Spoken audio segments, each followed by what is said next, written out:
Os mistérios do Manual Romano. Eu não deveria ter voltado àquela igreja. Durante anos, tentei apagar tudo que vivi ao lado de Padre Carlos.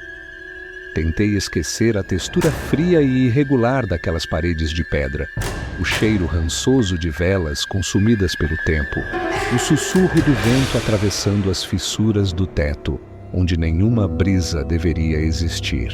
Mas o passado tem um jeito estranho de se dobrar sobre nós, de se aninhar como um parasita invisível, crescendo dentro da mente até não restar mais nada além dele. Quando retornei àquele lugar, já era um homem velho. Meus joelhos rangiam ao caminhar pelo chão de pedras irregulares e meus olhos já não enxergavam tão bem. Mas naquele instante, ao atravessar os portões da antiga abadia, tudo voltou com uma nitidez insuportável. Eu era apenas um aprendiz quando Padre Carlos encontrou o livro.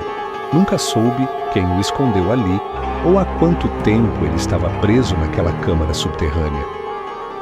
Tudo o que sei é que aquele livro não pertencia ao nosso mundo. Os monges mais antigos falavam sobre uma ala esquecida da igreja, um cômodo soterrado sob camadas de reformas e silêncio. Ninguém falava dela, ninguém perguntava. Mas Padre Carlos era um homem curioso demais para se contentar com histórias inacabadas. Quando descobriu um pequeno alçapão escondido sob o altar principal, ele soube que havia encontrado algo que não deveria ser encontrado. Descemos juntos naquela noite, carregando apenas uma lamparina e o peso de nossa ignorância. O cheiro ali embaixo era estranho, como papel velho misturado com ferro oxidado e algo mais. Algo que parecia úmido, mas não vivo. O teto era tão baixo que precisávamos nos curvar, e os corredores pareciam se estender além do que os limites físicos da igreja permitiam. E então, no final daquele túnel, encontramos a porta. Ela não parecia pertencer àquele tempo. O que deveria ser madeira velha e apodrecida parecia intocado, liso, frio ao toque, como se o próprio material rejeitasse a passagem do tempo. Mas o que mais me assustou foram os símbolos. Não eram crucifixos nem inscrições latinas. Eram marcas estranhas, desalinhadas, gravadas com algo que deixou sulcos profundos na superfície. Quando passei os dedos sobre elas, senti algo impossível.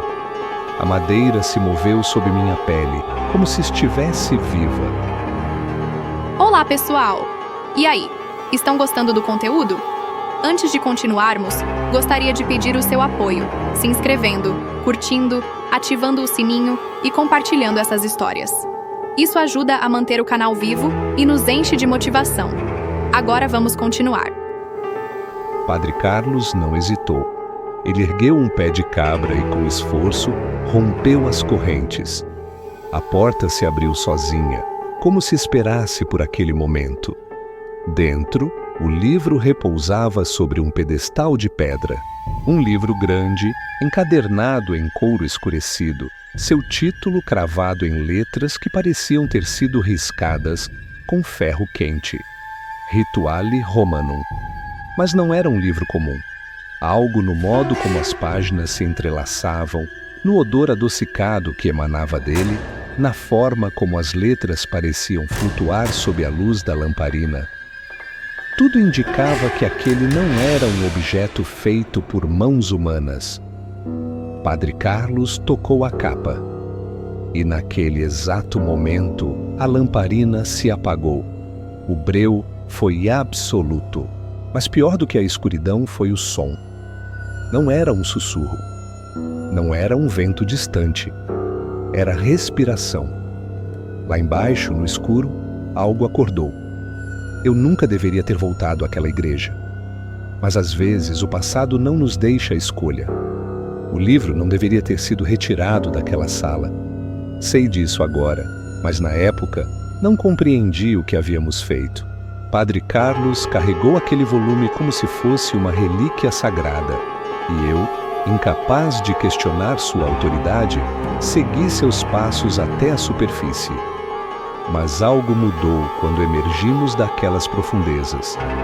A igreja não parecia mais a mesma. As velas pareciam queimar mais fracas, os vitrais perdiam seu brilho, e o som dos nossos próprios passos ecoava de um jeito estranho, como se estivéssemos caminhando dentro de um espaço maior do que as paredes permitiam. Mas o que mais me incomodava era o cheiro. Um odor novo, imperceptível para os outros, mas que me acompanhava aonde quer que eu fosse. Um cheiro que não existia antes daquela noite. Padre Carlos levou o livro para seus aposentos, proibindo-me de entrar sem sua permissão. Ele trancou a porta e, nas primeiras horas da noite, tudo permaneceu silencioso. Mas então, algo aconteceu. No começo era apenas um som distante, como madeira se contraindo com o frio da madrugada. Depois, os ruídos se tornaram mais nítidos, passos pesados cruzando o assoalho do quarto. Tentei me convencer de que era o padre caminhando de um lado para o outro, mas então percebi que o som não vinha do quarto dele, vinha do teto. Levantei-me confuso e olhei para cima. Acima do quarto do padre havia apenas o telhado da igreja, um espaço onde ninguém poderia estar. Mas os passos continuavam. Não eram rápidos nem apressados, eram lentos, como se algo estivesse explorando o espaço acima de nós, calculando cada movimento. A porta do quarto do padre estava entreaberta. Eu sabia que ele a havia trancado, mas ali estava ela, escancarando um pedaço de escuridão, convidando-me a olhar para dentro. O padre estava ajoelhado, de costas para mim, o livro aberto diante dele. Seu corpo tremia levemente e sua cabeça estava inclinada de um jeito estranho, como se tentasse ouvir algo além do alcance da audição humana. Eu quis chamá-lo, avisá-lo de que algo estava errado, mas quando abri a boca, percebi que não conseguia falar. Algo pressionava minha garganta, como se dedos invisíveis envolvessem meu pescoço. Então, ele virou a página e os passos no teto pararam. Um silêncio profundo tomou conta do ambiente e, por um momento, senti um alívio irracional. Mas então, Padre Carlos ergueu a cabeça. Seus olhos estavam escuros. Não escuros como a sombra da noite, mas um vazio absoluto, um buraco negro de escuridão impossível. Eles absorviam a luz da lamparina, devorando qualquer brilho ao redor. Eu quis correr, mas não conseguia me mover. E então, ele sorriu. Mas não era seu sorriso. O rosto do padre se contraiu de um jeito impossível, como se sua pele estivesse sendo puxada por dentro, moldando um novo semblante por trás do seu. Eu fechei os olhos. Quando os abri, ele já havia voltado ao normal. Os olhos novamente castanhos, o sorriso desaparecido, o livro fechado ao seu lado. Ele me olhou como se não me reconhecesse por um instante.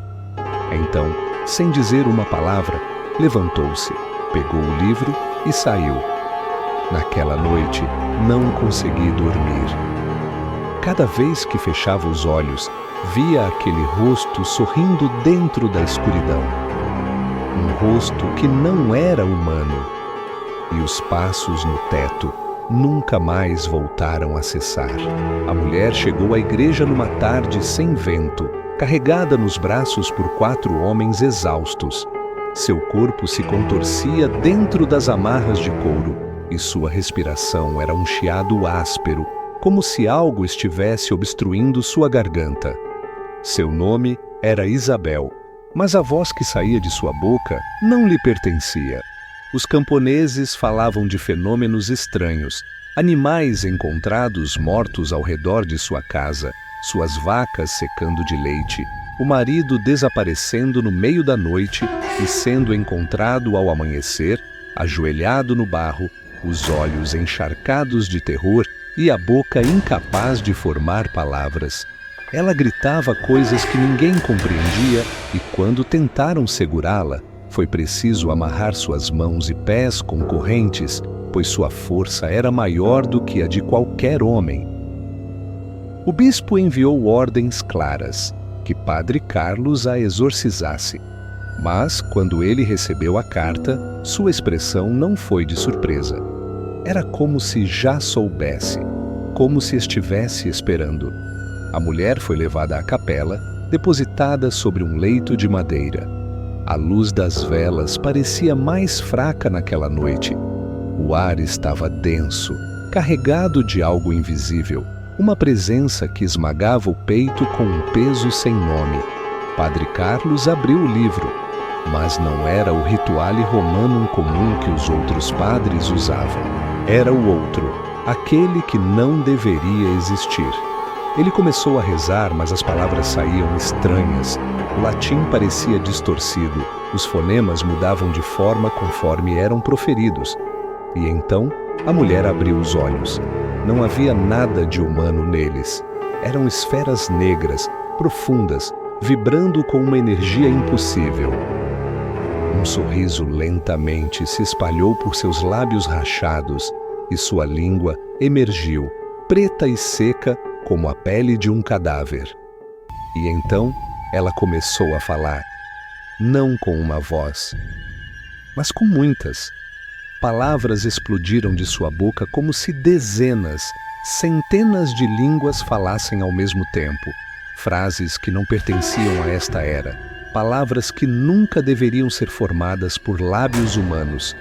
O teto da igreja estremeceu, as velas piscaram, e o livro nas mãos do padre virou uma página sozinho.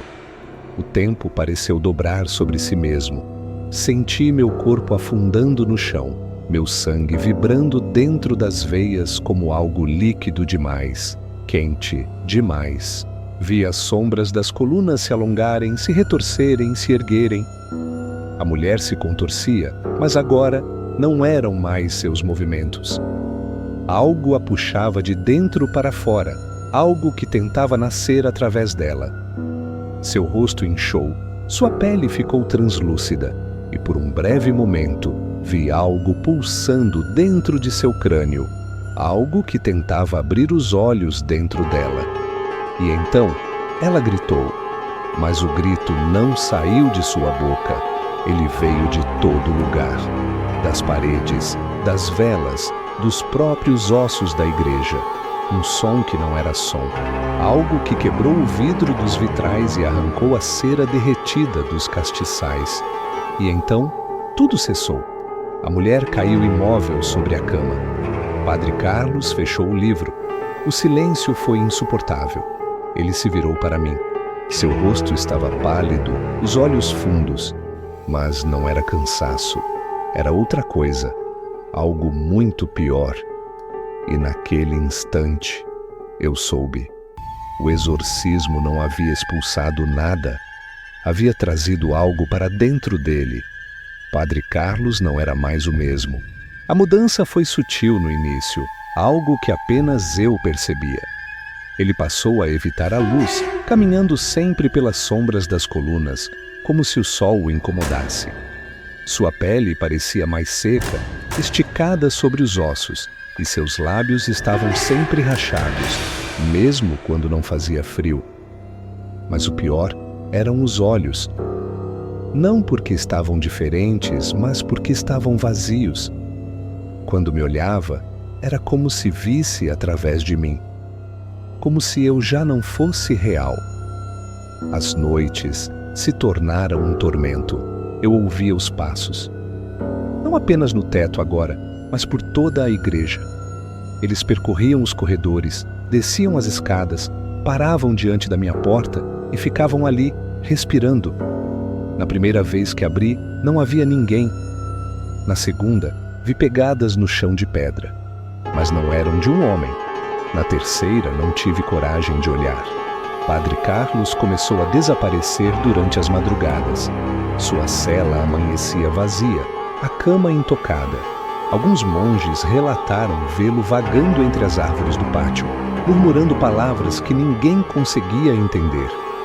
Outros disseram que ele passou a dormir dentro da sacristia, onde ninguém jamais dormia. E então vieram os sussurros. A igreja sempre fora silenciosa à noite, mas agora havia algo diferente. Era um som baixo, um murmúrio contínuo, impossível de identificar de onde vinha. Não era latim, nem qualquer outra língua que eu conhecesse. Era um ruído rastejante, como se algo estivesse sendo falado entre as paredes, dentro da madeira, na poeira que se acumulava nos cantos. Na noite em que decidi segui-lo, compreendi que ele já não era mais Padre Carlos. O vi atravessar a nave da igreja carregando o livro. Seus pés descalços deslizavam pelo chão, sem fazer som algum. Ele entrou na sacristia e deixou a porta entreaberta. Esperei alguns instantes antes de segui-lo. Dentro, o cheiro era insuportável. Um odor quente e espesso, de carne queimada misturada com algo doce. Vi que o chão estava marcado com símbolos que não reconheci. Eram cortes profundos na pedra, feitos como se lâminas invisíveis tivessem rasgado o piso durante séculos. No centro da sala, Padre Carlos estava ajoelhado diante do livro, sussurrando. E então vi suas mãos. Elas estavam secas, cobertas de uma camada de poeira fina, como pele de alguém que estivesse morto há muito tempo. Os dedos estavam longos demais, como se as articulações tivessem sido deslocadas. Mas o pior era o movimento. Não era ele que virava as páginas. Eram as páginas que se moviam sozinhas, puxando os dedos com delicadeza, como uma boca provando sua refeição. Senti o mundo se despedaçando ao meu redor. Minha respiração ficou curta, meu peito apertado. Tentei dar um passo para trás, mas meus pés pareciam grudados ao chão. E então ele se virou. O rosto era o mesmo, mas não era mais humano. A pele parecia frágil, esticada sobre um crânio que não lhe pertencia. E os olhos eram apenas buracos negros. Ele abriu a boca, e dentro dela algo se mexeu. Não esperei, corri sem olhar para trás. Naquela noite, ouvi algo se deslocando dentro das paredes. Algo que não deveria estar ali.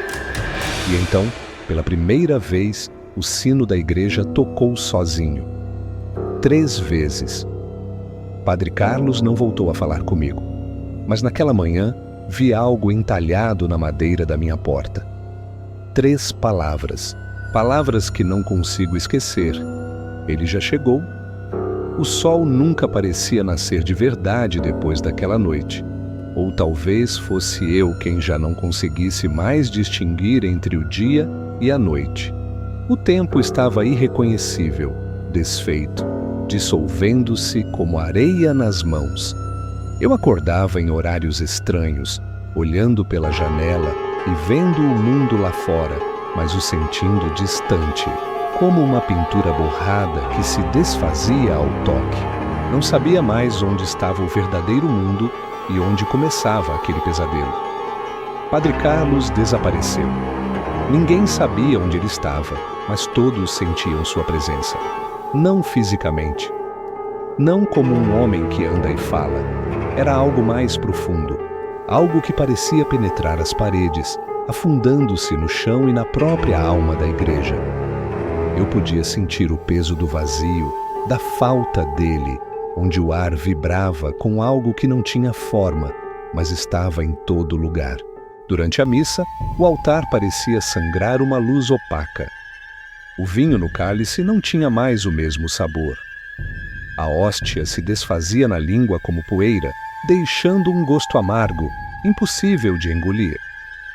Eu via os monges ao meu lado, mas seus olhos estavam vazios e seus corpos se moviam como marionetes, puxadas por fios invisíveis. Foi quando o bispo veio, com sua carruagem pesada e sua capa de veludo. Ele estava pálido, mas não era um pálido normal, como alguém que viajou muito. Ele estava branco como a morte. Acompanhado por 2 homens de expressão impassível, ele entrou na igreja como um espectro, caminhando sem fazer som algum, como se o próprio chão não ousasse tocá-lo. Eu sabia o que ele procurava, sabia pelo olhar, pela maneira como os outros começaram a se afastar. A igreja estava em silêncio, um silêncio terrível que parecia ouvir a respiração de cada um de nós. O bispo se aproximou do altar e fez uma oração, mas não era uma oração comum. Ele não falava para Deus. Ele falava para algo que estava dentro da igreja, algo que já não podia ser ignorado. Ele falava para Padre Carlos. Os 2 homens permaneceram de pé, vigilantes, e a cada passo que o bispo dava, os murmúrios dentro das paredes aumentavam, se misturando com os ecos de algo que já estava sendo despertado. Eu sabia que o bispo sabia que não havia mais solução. O padre já havia sido consumido. E o livro? O livro estava com ele, sempre, em sua mente, em seu corpo, em cada olhar vazio que ele lançava. Naquele instante, o bispo ergueu os braços e disse uma palavra, só uma, e tudo se despedaçou. O teto rachou, as velas explodiram, o chão se abriu em uma fenda negra, uma linha que cortou a igreja como uma ferida aberta. E do fundo daquela fenda, algo começou a subir. Não era uma forma humana, não era algo que pudesse ser descrito. Era um vazio, uma escuridão pulsante que tomava tudo à sua frente, que engolia a luz e a esperança, como uma boca que devora tudo o que toca. Eu vi o bispo cair, seus gritos abafados pela escuridão. E os 2 homens? Eles não eram homens. Eles eram carnes vazias, corpos movidos por algo que já não podia ser contido. Eles desapareceram antes que eu pudesse fazer qualquer coisa. E então eu vi Padre Carlos. Ele estava diante de mim, mas não era ele. Seu rosto não estava mais em seu corpo, mas dentro da carne de outro ser. Ele sorriu. E ao sorrir, o espaço à sua volta se distorceu, como se o próprio tempo estivesse sendo rasgado e reconstruído ao seu redor. Você não entende, ele disse, mas suas palavras não foram formadas por sua boca. Foi o livro que falou. E então, tudo ficou claro. Eu vi o que ele tinha feito, o que ele havia trazido. O exorcismo não tinha sido um fracasso. Ele não queria expelir o mal. Ele queria incorporá-lo. Ele queria que o livro tomasse conta de sua alma, que ele se tornasse parte de algo maior, algo além da compreensão humana. Ele não estava possuído. Ele havia se tornado aquilo que a igreja nunca ousou enfrentar. Ele havia se tornado o instrumento daquilo que os padres temiam. Foi nesse momento que eu entendi que eu não estava apenas em uma igreja. Eu estava em um outro lugar, um espaço onde as leis da realidade já não se aplicavam. Eu estava preso, como todos os outros, e não havia mais como fugir. O bispo, o padre, os monges, todos estavam consumidos. E eu fui a última testemunha. Padre Carlos, agora uma sombra do que um dia foi condenado, mas não por um tribunal humano, não pela igreja. Ele foi condenado pela própria essência do mal que ele havia libertado. Ele não morreria de forma comum. Ele não morreria. O que ele se tornou seria eterno. E a igreja o matou para proteger sua imagem. Mas a verdade era outra. A verdade estava escrita no livro. E nós já éramos parte dele. E naquele momento, eu soube. Sabia que a única coisa que restava era esperar a próxima página virar. E a próxima. E a próxima.